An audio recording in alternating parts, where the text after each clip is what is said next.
नमस्कार, times of Swaraj में आप सबों का स्वागत है। मैं हूं संतोष सिंह।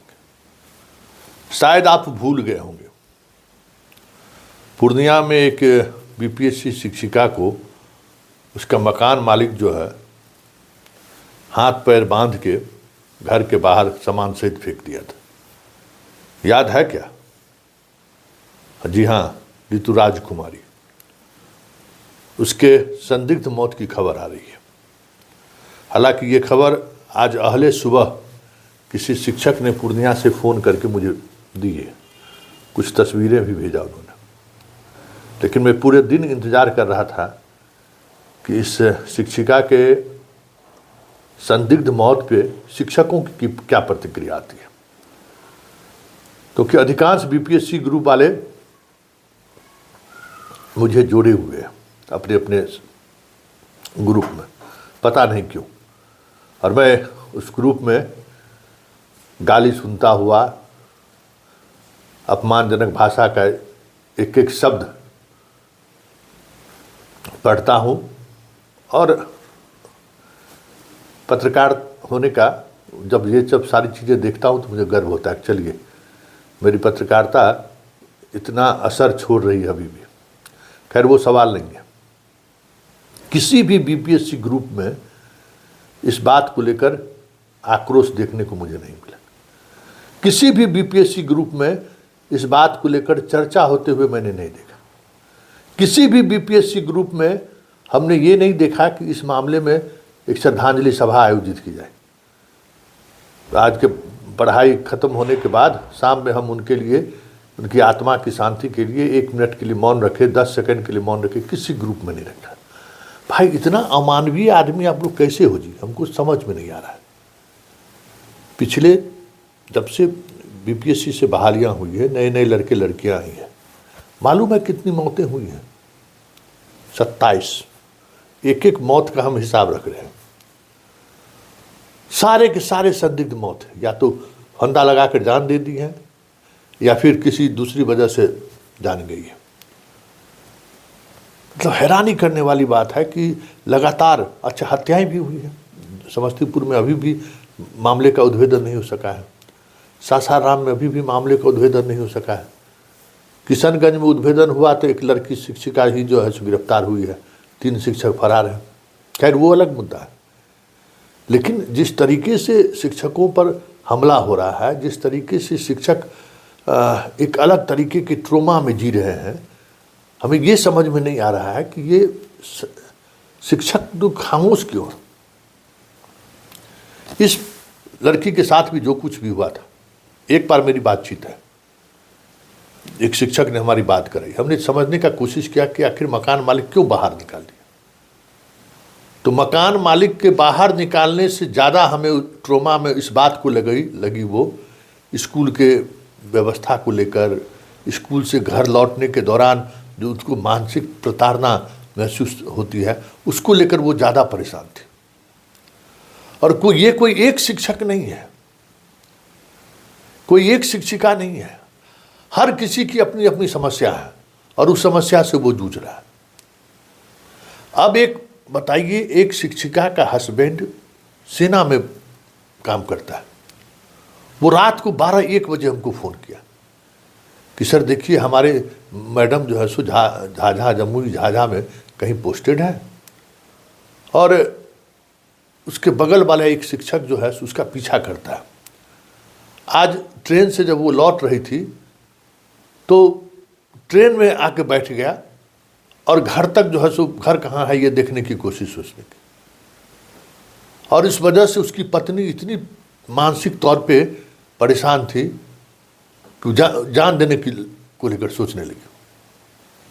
खैर, उसका हस्बैंड समझदार था, बातों को टैकल किया। फिर झाझा पुलिस से कैसे सहयोग मिल सकता है, कहाँ आप क्या कर सकते हैं, सारी बातें चीत हुई उनको। तो ये जो कम्युनिकेशन है, हमें लगता है कि शिक्षक शिक्षिकाओं के बीच है ही नहीं। बस रिश्तों में एक ही चीज़ है, मोहब्बत। रिश्तों में एक ही चीज़ है कि सामने वाला जो है सो उपभोग की वस्तु है। हमें ये समझ में नहीं आ रहा है कि भाई किस दौर में आज का युवा पीढ़ी जी रहा है। भाई, एक अगर किसी के घर में नेटफ्लिक्स हो ना, शिक्षकगण अगर, तो एक वर्जिन रिवर वेब सीरीज है, अमेरिका के समाज गांव पर आधारित वो वेब सीरीज है। जिस दौर में हम लोग अभी आगे बढ़ रहे हैं, अमेरिका का समाज उस दौर से अब बाहर निकलने की स्थिति में।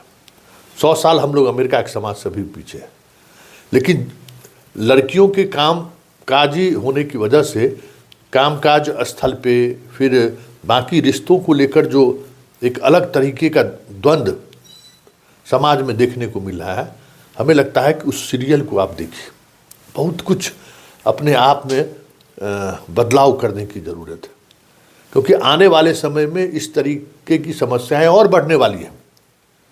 क्योंकि काम के स्थल पर लड़कियां 10 बरस 15 बरस पहले कहाँ दिखाई देती थी, अब तो हर दूसरे के बाद तीसरी लड़कियां आपको मिल जाएंगी, महिलाएं मिल जाएंगी आपके साथ काम करते हुए किसी भी डिपार्टमेंट में। बिहार में तो अब ये स्थिति हो ही गई है। तो हम कैसे उस परिस्थिति से निपटें, उस परिस्थिति को लेकर कैसे अपने आप को मजबूत बनाएं, ये हमें लगता है कि वर्जिन रिवर देखने के बाद आप बहुत कुछ समझ सकते हैं। एक बड़े बदलाव की जरूरत है, नहीं तो सारे के सारे लोग मारे जाओगे भाई, हम कह देते हैं, कोई बच नहीं पाओगे, क्योंकि ये बहुत ट्रांजिशन फेज है। पूरा पुलिस डिपार्टमेंट, अगर शिक्षकों को सबक लेना है तो पूरा पुलिस डिपार्टमेंट को देख लो। आज एगो हस्बैंड एगो अपनी पत्नी को मार दिया है पुलिस। हर दिन पुलिस, जहां महिला दरोगा से लेके डीएसपी से लेके सब पदों पर बहाली हुई है बड़ी संख्या में, हर कोई तनाव में है। और ये तनाव एक अलग तरीके का मानसिक त्रासदी की तरफ बढ़ रहा है। पूरा युवा किसी भी हद तक जाने को तैयार है, क्योंकि बहुत सारी चीज़ें कॉम्प्लेक्स है, बहुत सारी चीज़ें ऐसी हैं जो हमें समझने की जरूरत है। हम बार बार कहते हैं कि बीपीएससी के जो छात्र छात्राएं जो अभी शिक्षिका बनी है, शिक्षक बने हैं, आप मंथन करिए, बहस कीजिए आपस में कि रिश्ता सहज कैसे हो।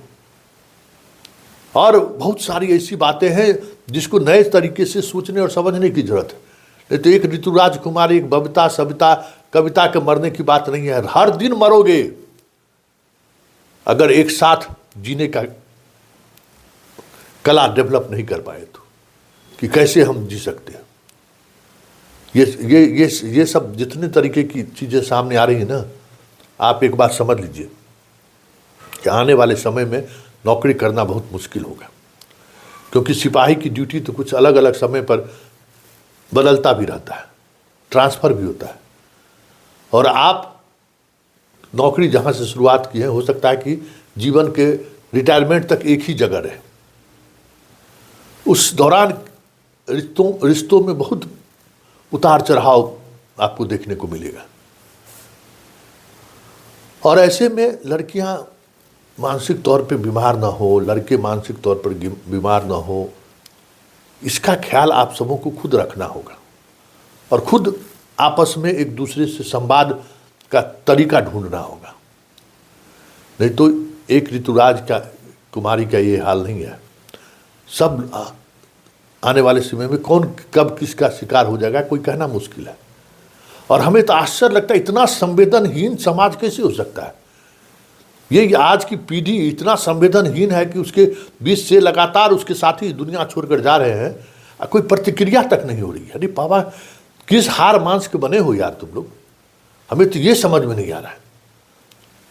ये ऋतुराज कुमारी की जो मौत हुई है, हमें लगता है कि आप सब लोगों को इसके मौत पर दबाव बनाना चाहिए प्रशासन पर।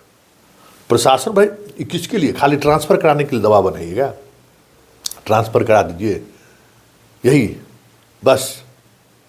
हमें इंक्रीमेंट मिला कि नहीं, मतलब जितना हम देखते हैं ना, सिर्फ ग्रुप में यही चर्चा होता है, ट्रांसफ़र, इंक्रीमेंट, मातृत्व लाभ, क्या क्या, मतलब जो सरकार की तरफ से जो योजनाएं हैं उसका लाभ कैसे हम लोग ले सकते हैं। न पढ़ाई लिखाई पर कभी बातचीत होती है, कभी नहीं। और ना ही कभी हमने देखा हो इस ग्रुप में कभी भी कि किसी के साथ कोई अगर ज्यादती हो रही है तो हम सब लोग मिलकर खड़े हों। बदलिए बदलिए नहीं तो कोई नहीं बचेगा, सो कह देते हैं।